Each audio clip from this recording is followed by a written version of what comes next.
Welcome back, everybody. Audio in check. Already made sure beforehand. No worries on the monitor situation. Got her locked up. Ordering some new monitors soon. Gonna redo some stuff in here again. Welcome back. Good to see everyone. It's Wednesday. It's crypto before dark time. Time to help out our European people a little bit. We try to cater to everyone here. So I try to do at least one stream a week where we go in the daytime on the East Coast here, about 1 o'clock. And we do a little stream in the middle of the day for everyone, so everyone has a chance to see some stuff over on the, as they say, other side of the pond. If you haven't done so yet, go hit the like button for me. Why? Because they're free. And the more likes we get, the better. The more people we can help, the more people who see, the more people who will learn. People are learning very slowly, but they're coming together. People are starting to get the message and they're starting to group themselves together here and learn little by little. They're slowly allowing TA to filter into their brains and maybe realizing a little bit at a time that perhaps the right play was simply look at the chart a little bit. Maybe you don't fully trust it, right? Maybe you don't fully understand. That's okay. An often said thing is 95% of the time people who trade fail. Well, why is that? Well, in my opinion, it's pretty simple. 95% of people can't read a chart or refuse to read a chart. In fact, I watched a little thing today. Rarely do I watch YouTube anymore, but I like to watch what I like to watch on YouTube. I like to watch car stuff and racing, sports stuff. John Boy Media is freaking hilarious. If you never watched John Boy, Jomboi, he does lip reading on baseball games. Oh, he don't just do baseball games, but he's hilarious. So I love watching that. Get a kick out of it. But happen to see someone rating fails when it comes to calls regarding financial analysis, analysts who have predicted prices and failed miserably. And I thought we should go back in time here and look a little bit and see what they did wrong. Well, after I did that, I saw what I saw and I thought, my gosh, this is kind of embarrassing. Watching these people just flat out fail to understand how the chart works. I thought, man, I'll go back a little bit here and see was there any prudence to what they were saying as far as how wrong they are. Well, as you guys know, I chart Nancy Pelosi's options that she takes every year. She likes to do long-term options, and her advisor puts her in ones that he sees fit. And of course, there's no insider trading going on because she's honest, right? About as honest as that trash can throwing that trash, right? But who knows, really? So either way, we like to chart what she does. And we've been charting Nancy Pelosi's stuff for quite a while now, and we've found out she made some critical errors in what she was doing, allowing someone to do her own stuff for her, whomever that was, wasn't reading the chart, and they failed pretty bad. So I want to just talk about the high time frames tonight and how to better judge the direction of the market and which way it's going. I did a Twitter thread today talking about how you can use the high time frames to find the general direction. People love to hold, or as in this world we call it huddle, because we're special. We call it huddle. Why do you huddle? Because you got this internal heart gut feeling that a certain couple assets are going to do a certain type of price. And if you hold them long term, you will make more money that way. That's been a generality that followed the stock market for nearly 100 years. You could buy General Electric, back in the 50s or 40s or when the hell ever, and you'd be a billionaire by now, right? Well, it took a lifetime to do that. They never made a dollar until then, but of course you can make a lot of money. It's all good and well until you actually pull that money out and put it in your pocket. You didn't make jack shit. So let's talk about how we do that. A very simple gauge of whether the market is going up or down is based on trend lines. We follow trend lines to see whether the trend is going down or the trend is going up. How do we find a trend? Well, we use our high time frame analysis to find a trend, see whether it's going up or down. This is very cut and dry simple, okay? If the trend is going up, okay, let's break this down for everyone on a very basic level here. If the trend is going up, We look, let's put that down here so it's easier. We look to buy. Okay? Not very complicated. If the trend is going up, we look to buy. Vice versa. If the trend is going down, we should sell. That's not very complicated, is it? If the trend is going down, we look to sell. And I can't do apostrophes if I'm holding shift. Dummy. So, how do we analyze a trend? This is basic stuff that not a lot of people understand, that you can help teach people simply by understanding which way the direction is going. So let's take a step back in time for a second, and we'll do the exact same chart that I just did over on Twitter, only we'll do it here. Fair? Fair. All right. So we had a really gnarly downtrend here, all right, on Ethereum. This is this is the total market cap. I'll just use total market cap for an example because it's easier, okay? You know what? Let's not even do that. Let's do XRP, because XRP is the gold standard huddle, right? Everybody wants to hold XRP. Don't know why. Don't care why. Point is, everybody loves to do it. So let's just go over some analysis here on it and develop a trend. We look for higher highs and higher lows to develop our trend. Whether we have higher highs and higher lows, that's an uptrend, or lower highs and lower lows, that's a downtrend. Going up, great. Going down, bad. We will mark our highs and our lows over and over and over again. We'll figure out whether they're higher lows or lower lows or whatever, and that'll develop us a trend. Are we over it or are we under it? If we're under it, we don't buy. If we're over it, we do buy. It's really simple. Before I do that, let me say hey to everyone, because I forgot to do that, and I like to say hey to people. Ron Poteet, once again first. Frog with a hat, what's up? Danny Deep Pockets, what's up, my guy? Big Dex, Lockers, good to see you from Manchester, dude. Silent Sandal, what's up? Mike Gash, Existence, good to see you, brother. He said, aloha, TAers. Timo, what's up, Timo?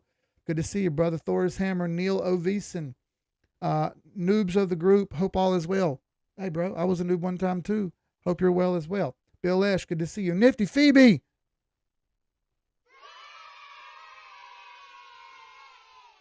Phoebe in the house, good to see you. Mel, what's up, Mel? Good to see you again. Chi-Town, what's up, my guy? Mohammed Akashi, I think I got that right. Good to see you, brother. Mohammed Ali Akashi. That's dope, dude. It's like, it sounds like a riddle. It's a really cool name. Gabo, good to see you. Thomas Wilson, 1111. What's up, Bam? Overnight, good to see you. Valg Visionaries, good to see you. Emmanuel Machado. Nifty Phoebe says taking notes. So Nifty Phoebe's already done this because she took a private one-on-one consult, which you can do right here.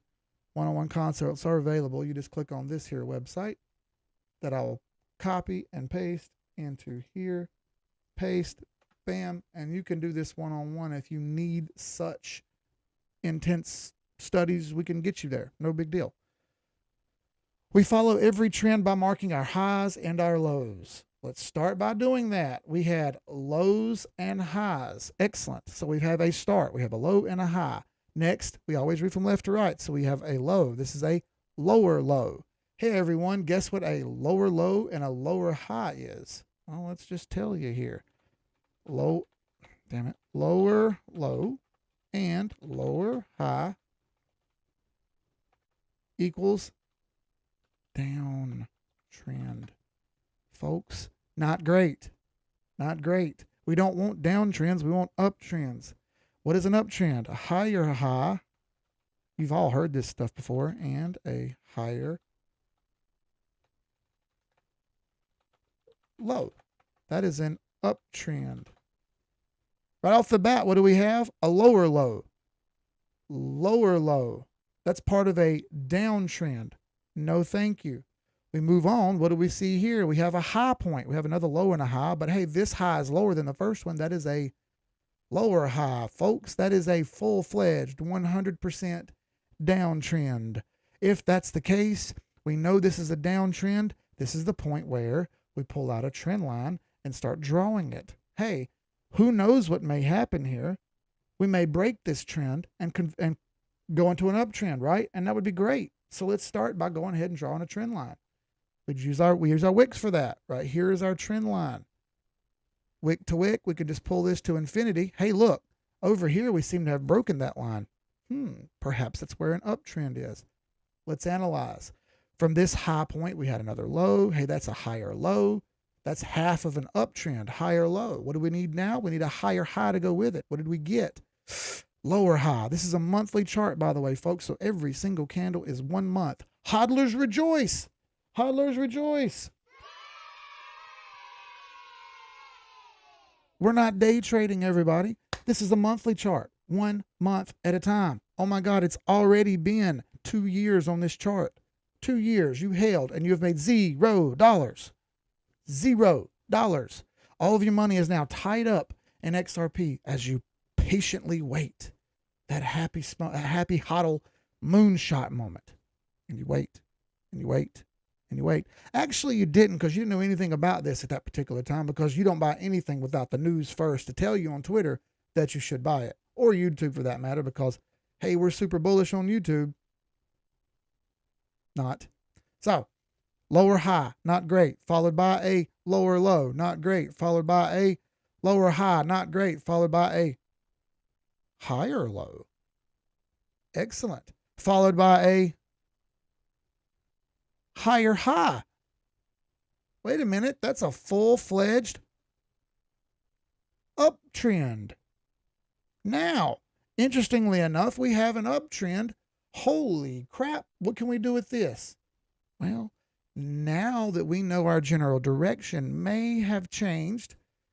Why? Because we had our trend line right here, and it shows us we broke right on through it right here. That's where our uptrend started. Now, instead of being ultra bearish all the time because nothing looks good, perhaps we've had that golden moment where the trend has changed. Do we buy and sell on the monthly charts? No, we do not. We look for general direction, and general direction tells us it may have changed right here. Let's put an 821 EMA indicator up there and see what it looks like. As you see, no, it has not flipped to bullish yet. In fact, it didn't do so until way over here.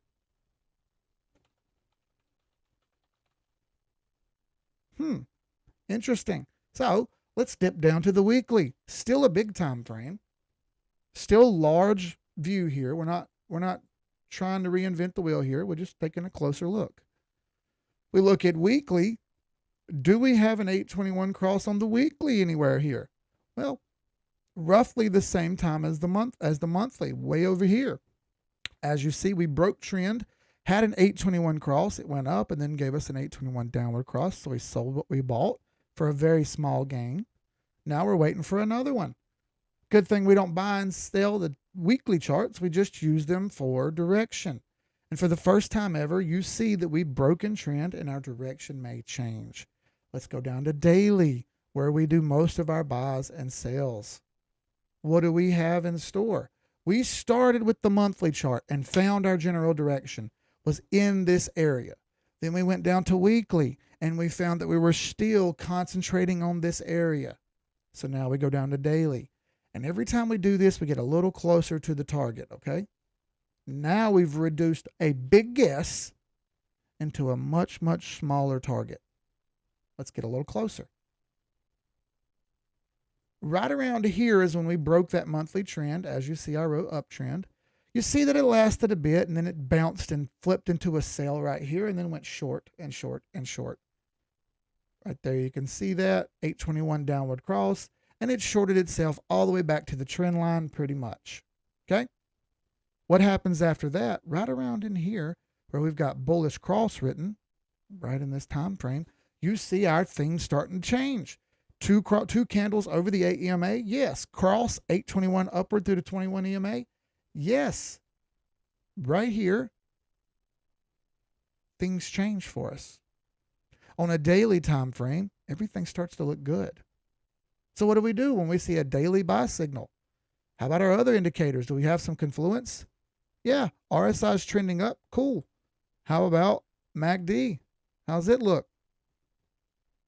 Well, I got to zoom in way here to see it, but Yeah, trending up. Cool. Okay. How about the cloud? What does it look like? That's a cool indicator. Ah, so the cloud goes 4 out of 4 here, doesn't it? Excellent. We get price over the cloud. Let me knock this off so we can see a little better here. Right here's our concentration area. We get price over the cloud. That's one. We get blue over red. That's conversion over base. That's two. We get green cloud. That's three. Number four, lag line over the candles and over the cloud. That's 4 out of 4 for a cloud buy. So now it's time to buy the daily chart. And we shall. We buy our daily chart based on the 8 and 21 EMA, and everything else kind of lags. So right there's our buy signal.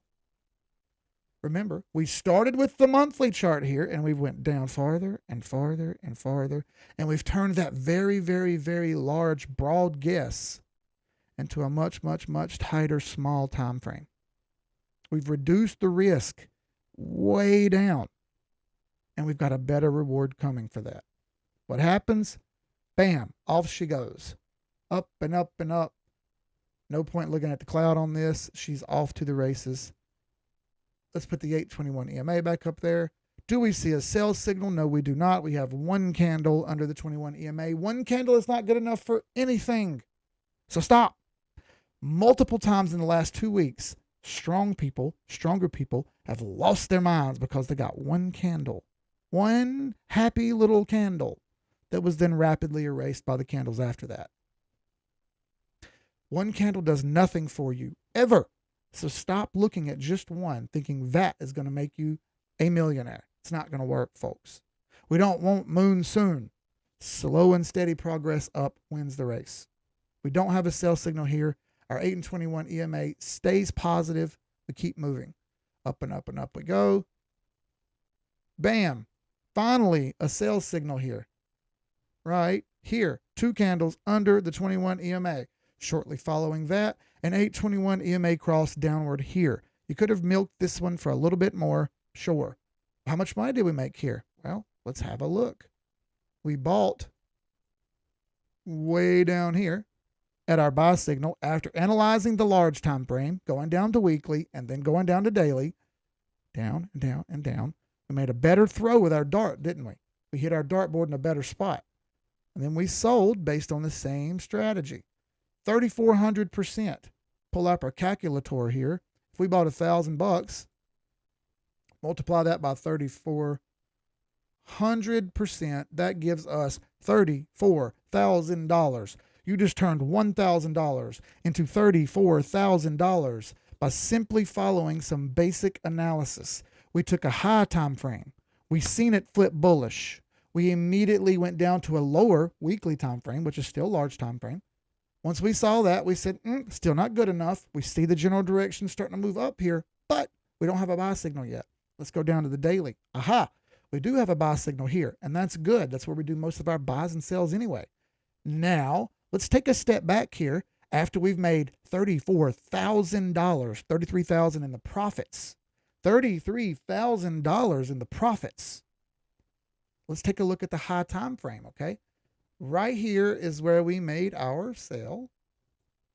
Cool. Take that line off. We can highlight it better with that little circle there.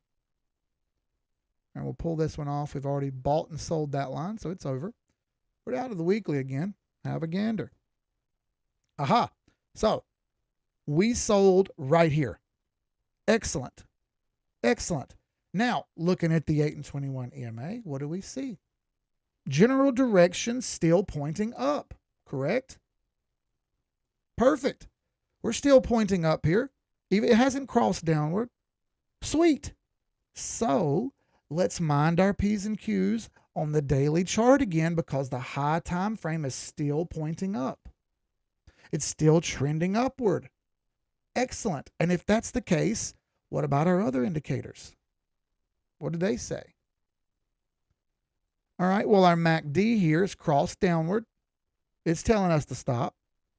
Our RSI went way overbought, told us to stop, and it started trending sideways. It bounced steadily over the 50 line, though. Look at that. My goodness. Over the 50 line the entire time. Bounce and bounce and bounce and bounce and bounce. Never broke the 50 line, the action line. and then goes overbought again later, which is excellent. But general direction still pointing up. MACD came down, yes, and then it did eventually switch back up. Okay. Well, let's go down to the daily and see what happens. Can we draw a trend line anywhere? Maybe we can draw a trend line. Wouldn't that be nice? Oh, look, it appears as though we can. We've already sold. We got out. Let's pull a trend line here. Let's just do a generality trend line here. I don't know, something close. Maybe that's close enough. Let's analyze a little deeper, shall we? Highs and lows. We have a high and a low, and a lower high and a lower low, and a higher high and a higher low. So somewhere in here, our trend changed back into bullish again, even on a weekly. So let's go down on the daily and see if we can find that spot. This is all freehand, by the way. I didn't do this before the stream. I just wanted to show you guys that it's possible. Aha! Buy signal right here. 2 over, 21 EMA, 8 EMA cross upward. Let's delete some of this stuff so it's a little cleaner for you to see here. I'm going to zoom in this spot here. And now our sentiment is still up, remember, so we're still looking for more aggressive buys and sells. This isn't a bear market. This is a bull market. Right, I'm going to give me a circle. Right here, we have 2 over the 8 EMA and an 821 EMA cross upwards until we get a sell signal roughly here. That's an extra 20% buy and a sell for an extra 20%. Great. Shortly after that, we get another buy signal and a sell signal, real choppy, snap, snap, back and forth. We actually lost a little bit right here. Then we get another buy signal. Then we get another sell signal. Then we get another buy signal. And I'm not going to tell you the percentages of these over and over again. Just let you know we're winning more than we're losing. And up we go again. Up and up and up. In fact, let's measure here. Let's just do some measurements, shall we? 2 over the 8 EMA till 2 under the 21 EMA, another 357%. Let's say you took half of that $34,000. Let's call it $15,000. How about that? And now you're buying and selling $15,000 worth instead of $1,000 worth, because high time frame, we're still pointing up. Excellent. So if the high time frame is still pointing up, we're able to get in and be a little bit more aggressive. So we buy $15,000 worth now. Now we're cooking with real hot grease. $15,000 times 357%, $53,550. And that's if you took half your money off the table and bought something else. Is it over? No, in fact, it's not. You actually got, ooh, be careful, downtrend and downtrend over and over and over again. So we managed to milk about $60,000 at least out of this chart using the high time frame, going from a very big chart down to a smaller and smaller and smaller and smaller spot until we got what we wanted. Once we bought, we then switched back to the high time frame to make sure our general direction was still good, which it was. General direction was still pointing up. We're still killing it here. And remember, this was only one indicator. I didn't even go super deep on it, which we could have. Okay. Could pull fibs on it and see these targets from a mile away. We finally got a sell signal on the daily chart way up here. I'm not going to go into that. But weekly, you got an 821 cross down here. Trend over. Now we've got lower highs, lower highs, lower highs and lower lows for 2.5 years. You get nothing but failures. So you turned your $1,000 into $60,000. And now for the next bull run, you have a far larger pot to pull money from and way more money to make. Did we have another trend change? Yes, we did. In fact, I'll show you what we had. Now, this gets a little tricky. We've got a couple minutes here, but I want to show this to you so you can understand fully. We'll mark this off and this and one more little mark after that right here. Done. High time frame. Take the 821 off. Oh, that's candles. Take the 821 off. Give my drawing tool back. We had highs, we had lows. Cool. We had higher highs. We had a low right here. That's a higher low. That's still uptrend. Our downtrend starts right here. Lower high. Not great. Followed there shortly after by lower low. And then nothing but lower highs and lower lows for 2 years. If that's the case, we see our next lower high. We see our next lower low, lower high, lower low, lower high, lower low, over and over and over again, right? Fine. Let's pull the trend line. This was part of the uptrend, so I'm not going to include that. I will start down here where I know I had a downtrend. From there to the next one, to the next one, to the next one. What do we see here? Hey, we had trend break again. Our bearish sentiment is now switched into bullish sentiment again. Put our 821 back up there. Hey, right here we cross the 8 and 21 monthly and we start trending up again. I'm right back into our bull cycle again. I'm going to do the exact same thing again, and I'm going to capitalize again. Only this time I have $60,000 to start with. Perhaps I start with 15,000, 10,000, 30,000, all of it. That's up to you to manage your risk tolerance and your risk reward. Okay. Made a killing on XRP. I'm not going to lie. I've already sold it and I'm not going to buy anymore anytime soon. Look at that chart. Look at that trend. What does this tell you right now? Lower highs and lower lows with a gnarly trend line. Guess who's not going to buy that until that trend line breaks? Me. And if I do buy that beforehand, which I'm not probably going to do, I'm going to be ready to sell it when it gets back around to this trend line because I have ye of little faith that that thing is going to break through this line. I'm of the expectation that this thing comes around and tags the trend line, and tags the trend line, and tags the trend line, and then maybe breaks, but not until at least touches it and fails once or twice. Why? Because that's the way things work. Look, been doing it right there for a while. You don't think that can happen again? There's literally evidence of it happening on the chart. I say all this to tell you one thing. I get called a day trader a lot because I do technical analysis. People say, oh, he's just a day trader. That's what he's doing. He's just wrong. I can day trade and I do day trade, but a majority of what I'm doing here is high time frame macro analysis. I want everyone to understand that when the large scale looks bad, we should all be a little more careful. And for that, you need to look high time frame. High time frames run the show. When that daily chart moves 100%, pull up the monthly and look at that candle and then realize, that candle's super tiny compared to the last 6 in a row that went down. So maybe I should just pump the brakes a little bit on my hopes and dreams here and only analyze the chart for what it is. Right now, really bad. Hopefully that changes soon. I have no evidence that it will. Very little evidence that anything might even go sideways, but it's possible. I'll keep analyzing little by little, and I'll keep working to get to the goal that I've got of let's get every chart on the positive. I'll never get there, and I know that, but I'm going to try my best to hit positive on every single chart I post. 70%'s amazing. 60%'s really good. I'd like to be 100%. My goal is my goal, whether I can reach it or not. So thank you all for coming. This was an awesome chance to talk to you a little bit about exactly what we do, not what we don't do. We don't make stupid decisions and we don't have to day trade. It's not necessary.